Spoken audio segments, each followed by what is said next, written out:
Helen, I have not been able to stop thinking about you, not you as our board president, you as a Ukrainian woman, as a Russian woman. The reason I've been thinking about you so much is because as I watch what's going on in the Ukraine, as I ache, I think,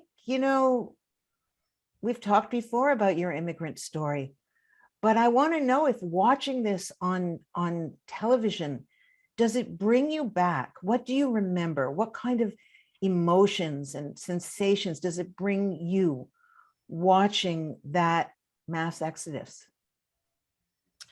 Adrienne, of course, this is a topic that's really near and dear to my heart and my family and my friends. We still have tons of family friends who live in Ukraine, and many of them, of course, have fled and are now refugees in Poland or Germany or neighboring Eastern European countries.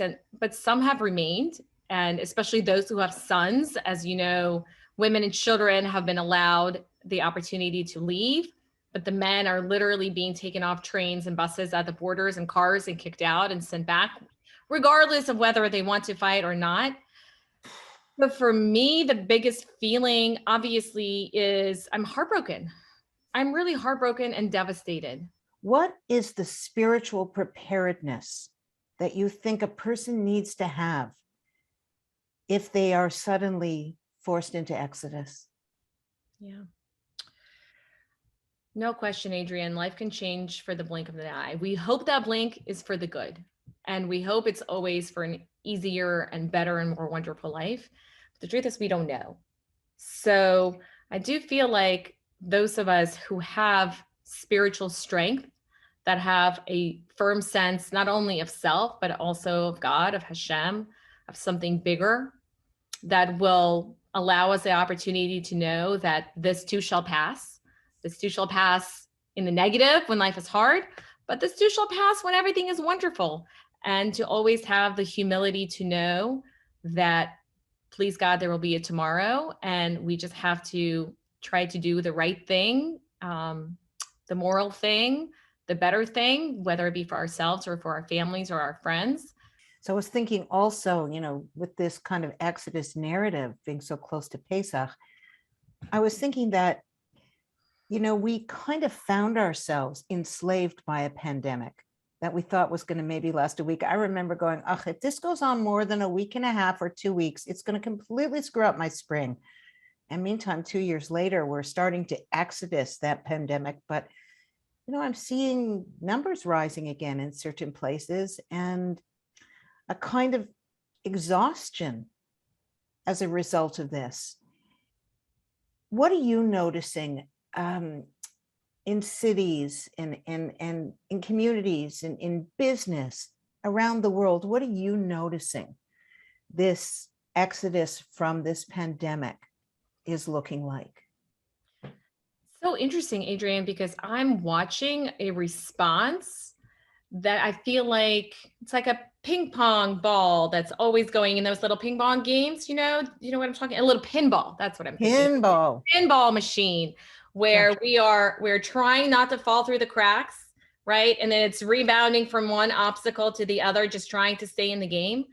I sort of feel like many people I know are just trying to stay in the game, right? There's obstacles with their kids, with their schools, with health. There's obstacles in the job, and the world looks different. The world looks different. Some people are not going back to work full time, or not in the office in person, or all in person, or some part time. Just the world looks different, and people are just trying to hang on. It's a highly vulnerable time for people, the unknown. I think in some ways that is like the Exodus, like all of the Exoduses we've been talking about, the holding of the unknown. And how do you live through that? And how do you stay true to yourself through that? And how do you have that shining star that is pointing the way while you're going into the unknown? What kinds of Jewish ideas, particularly the ones that we really focus on at Momentum, of those core values that we look at, do you think help a person in their personal exoduses, whether it's to a new job or a new country or a new life, from a marriage into a marriage? When you think about all of those Momentum values, and including what you as a little girl perhaps could have used more of from a Jewish perspective? What might you think? Well, truthfully, Adrienne, all of the values that we teach are necessary. And even the ones that are we don't teach, that we don't have time on our 8-day trip, but there's, Right. thank God, many of them. Certainly, courage is the first one that comes to mind. Unity without uniformity, understanding that we're all one people, we're all Jewish. But even if you go outside of the Jewish circle, we're all humans. Even if someone doesn't speak the same language as you or doesn't have the same religion as you, we're all still fundamentally human beings that deserve dignity and love and respect. And whatever your job is, whatever your status is, I mean, that is such a universal, I think, value that we, the Jewish people, have brought into the world. And of course, there's so much more when you're emigrating or when you're experiencing an exodus. There's a lot of fighting. There's a lot of tension. So shalom bait and having peacefulness in the home and really being centered and knowing that sometimes you won't get to do it your way is so important.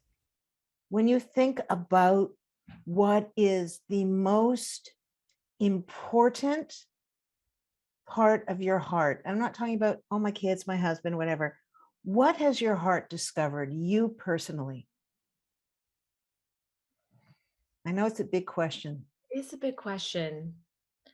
And I speak about it often, Adrienne, because I think it is so fundamental to who I am or who I'm trying to become. And that is that we are way stronger than we think we are. And I find myself in many, many situations constantly being tested to see, can I conquer this next challenge? Can I handle this next opportunity, whatever it is? Always thinking that, oh my gosh, I'm going to crumble under the pressure, only to discover, no, I'm not going to crumble. And, even watching the people in Ukraine, watching them get on trains, standing, there was a photograph in the Wall Street Journal with literally the entire train track station covered with people, the sea of them walking in, not knowing what the next day will bring. And I remember that moment for myself also so clearly, being able to walk on a train when we were emigrating and just hopping on and watching the city that I grew up with, you know, go way by the wayside and going into the unknown, thinking, how am I going to make it through and what is tomorrow going to bring? But yet summoning that inner courage and that inner strength and that faith to know that whatever it is, I can handle it. And I experienced it then. I experienced it my whole upbringing. And during the pandemic, I saw myself again and again rise up to that next level of challenges. And you know what? Life is full of challenges. I mean, I know that your Jewish journey began when you got on that train. What city were you in? Kharkiv, Ukraine. Kharkiv, Ukraine. May they be well. Amen. But then I'm thinking, your original journey, the momentum journey that you took so many years back now, that brought you to this leadership position that you're in now. How do you feel when you look at what has been accomplished in the last year?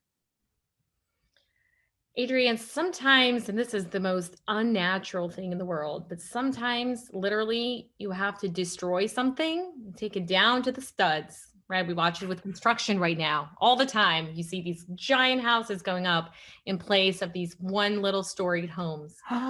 And I think how incredible that sometimes, and the same for a pandemic, the same for the Exodus, sometimes you have to go down to the inner core, that inner structure, in order to rebuild stronger and better and more beautiful and more inviting. And as momentum always thinks of itself, and as we always like to have of us a metaphor of a home, I think that is the time during which this metaphor has come to be during the time of a pandemic, right? We had to really bring ourselves in to then create out. So I'm incredibly delighted, excited, encouraged, hopeful, optimistic, you name it, about the future of momentum. We are literally just now starting to build out our gorgeous home. I want to thank you from the bottom of my heart. It's just been very enlightening for me to ask you these questions as we move forward into another Passover and move out of this crazy time. May your blessings just grow exponentially, and may your awareness of them grow along with it.